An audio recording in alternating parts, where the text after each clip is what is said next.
अक्सर रातें हैं वो तवील होती हैं।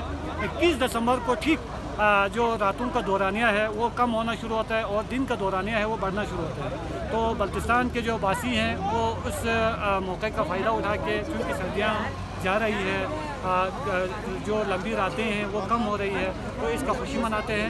एक रिवायत ये है, दूसरी रिवायत ये है कि तिब्बतियन कैलेंडर के हिसाब से ये साल नौ का आगाज़ है, मुसर कहते हैं बल्तिस्तान में, तो इसका भी जश्न है। और तीसरा ये भी ख्याल जाहिर किया जाता है कि किसी राजा के ज़माने में यहाँ पे बहुत जुल्म सितम था, उस राजा को कत्ल करने की खुशी में ये नफंग का त्यौहार मनाते हैं। लेकिन जहाँ तक हमने जो मुहक्किकीन से बात की है उनसे यही हमें मिलता है कि ये टोटली बल्तिस्तान का जश्न है। ये बहुत कदीम से, यानी जो देव परस्ती से उस दौर से चलता आ रहे हैं।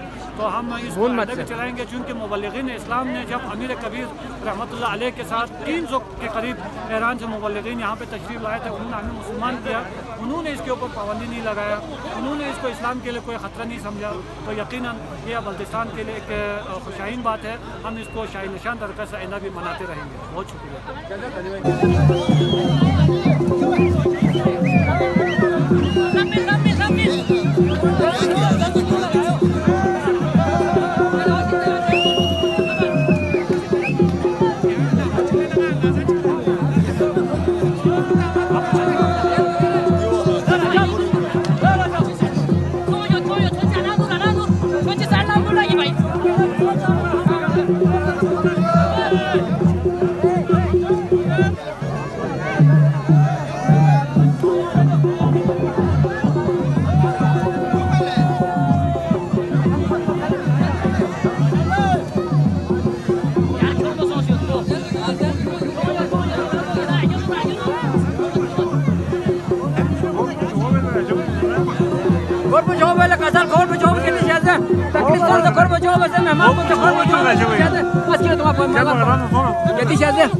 Thank you.